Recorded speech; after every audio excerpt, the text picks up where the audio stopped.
Good evening and thanks for joining us for News Channel 9 at 11. I'm Josh Rowe. I'm Kim Chapman. Helping a neighbor landed a Hixson man in prison.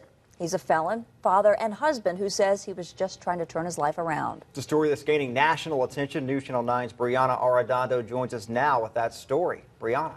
7 shotgun shells. That's all it took to land 43-year-old Edward Young in an Atlanta prison. It may not sound like much for a 15-year punishment, but as I found out today, the judge didn't have a choice because of mandatory minimum sentencing rules.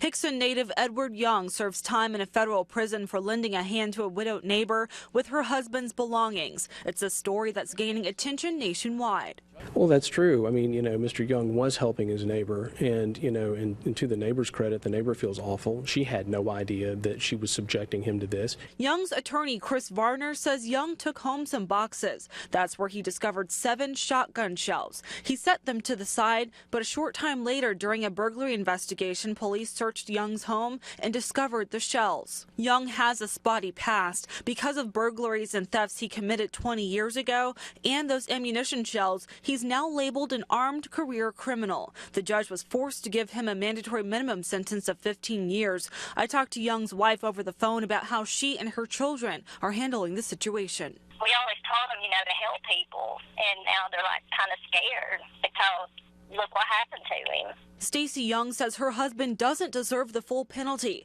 She says Young tried to turn his life around, but admits he hasn't been perfect. More recently, the state dismissed 2011 burglary and theft charges against him. After that, U.S. District Attorney Bill Killian picked up the case involving the shotgun shells. He sent us this statement stating, quote, "The federal government decided to take the case after considering the extent of the defendant's criminal record as well as the nature of ongoing criminal activity. Those state charges were only dismissed as a result of federal prosecution." Varner says Young didn't know he couldn't have shotgun shells under federal law. He says it's costing people on several levels. I just hope that he can get out sooner than 15 years because he really does not deserve to be in there for that long. He really does not. He's always been a good person.